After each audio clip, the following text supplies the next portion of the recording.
Some very disturbing news has just come out of Iran. It apparently we are finding evidence that they are upping their efforts to explode a small nuclear weapon delivered in a satellite over key electrical grids for the United States. Now, it would only take one launch. You can put them on a ship. I mean, they don't have intercontinental ballistic missile. You don't need one. If they could get one on a ship on the East Coast and West Coast, they could launch. And they launch one over the center of the country, one on each coast. And if you explode it at the right altitude, so it's not vaporizing everybody, it just fries every chip. That knocks us back to the Stone Age for a very long time. Good part of the population dies within the first 30 days. 90% of the population dies within the first year. And it looks like there's new evidence now that they are hardening their own electrical grid, and the military. We have now seen documents where the military is endorsing the high-altitude electromagnetic pulse strategy. That's not good. We're not ready for anything. We are just not ready for anything. Anything that happens, the homeland is so exposed right now. And I know it sounds crazy that anyone would do that, but they want to destroy us. And I'm not saying go in and destroy them. I'm saying, why wouldn't we harden our infrastructure? We know people are trying right now just to hack in to our infrastructure. Imagine frying it all. Incredible news for you, Glenn. Yeah. We just passed like $1 trillion infrastructure plan. Oh, okay. That's part of the infrastructure bill. I'm sure all of this will be solved very soon, just like it was when we passed the last infrastructure bill. Maybe if we start hiring members of the teachers union to harden the infrastructure, we could get the government to give them money to do that. Yeah, possibly. I mean, this is really this is the problem. There's so many threats all at the same time. I think that's the threats are becoming more and more real or closer. You know what I mean? We know that there is a threat to our economy. We know that there is a threat to our energy system.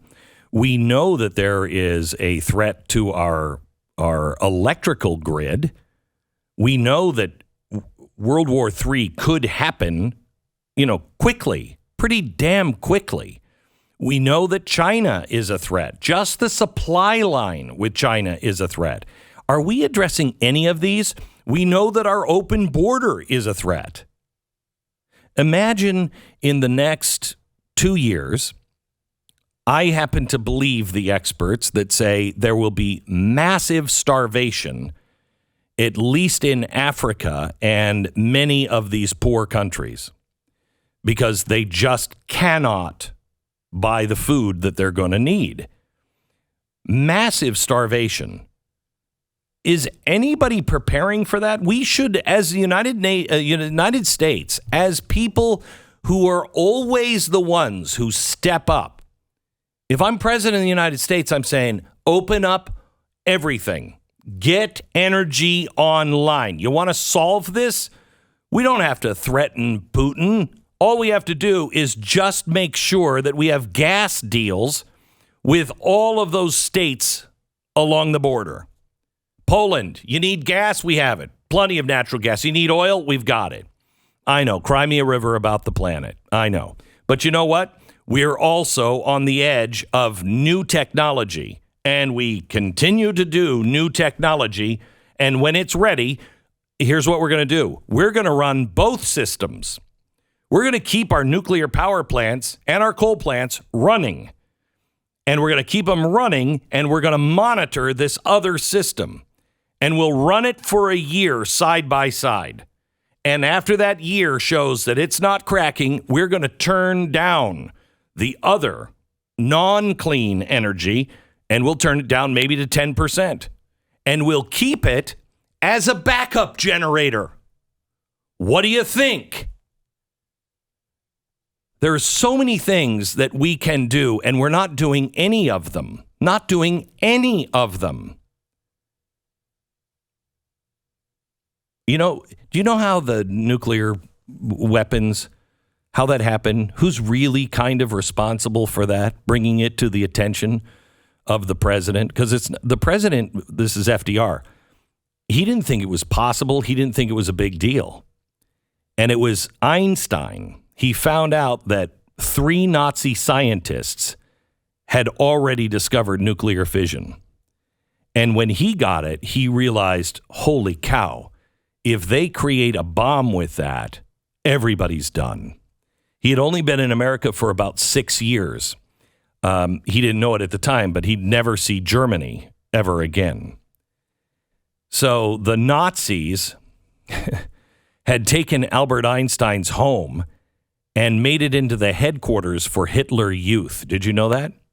They took all of his books out of his library and burned them, and then put a bounty on Einstein's head. All his life, he was a pacifist.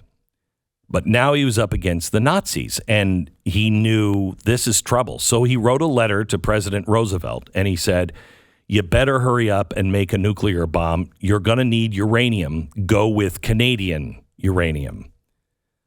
So Roosevelt, he needed Einstein to really shake him awake, and so he did.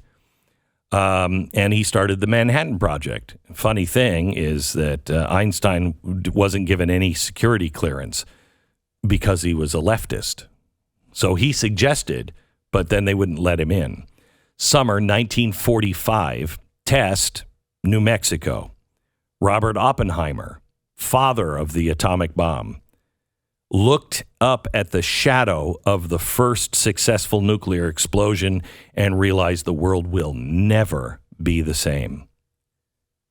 Then we bombed with little boy Hiroshima. The pilot of the Enola Gay, Paul Tibbets, said, we turned back to look at Hiroshima. The city was hidden by that awful cloud, boiling up, mushrooming, terrible, incredibly tall. No one spoke for a moment, then everybody was talking. I remember co-pilot Robert Lewis pounding on my shoulder saying, look at that, look at that. The bombardier wondered whether the radioactivity would make us all sterile. Lewis said he could taste atomic fission. He said it tasted like lead. They say you could see through people's bones, even with your eyes closed. People close enough were liquefied, vaporized, just an outline of a shadow. But the war had gone on too long and it needed to end, and America would end it. And the 2 nuclear bombs actually saved lives on both sides. When Einstein heard the news that we had dropped one, he said, woe is me. Three days later, we dropped one on Nagasaki. Now, the Einstein letter saved the world from Nazi domination, but he still felt responsible for the bomb. And he said, had I known the Germans would not succeed in developing an atomic bomb, I would have done nothing for the bomb. But he didn't know. Up until 1955, he was devoted to disarmament. And it was a decade after his death that a non-proliferation treaty set the rules for nuclear weapons, signed by 62 nations, including Britain, the United States, and the Soviet Union. And it's been 77 years since 2 bombs ended the terror of World War II. We kind of forgot about that threat until Vladimir Putin said, you know, where is that button? And crazy people like Kim Jong-un and the Ayatollahs. Why is it everybody is so clear that Kim Jong-un cannot have this technology, both left and right, but the left doesn't have a problem at all with Iran. Maybe I'm a pessimist. You know, every time I think of Albert Einstein, I think about what he wrote. He wrote a book called Ideas and Opinions, and it was right before he died. And he said, you know, coming from Europe, I see the spirit of Americans, and it's infectious. He said, the American lives more for his goals, for the future, much more than the European.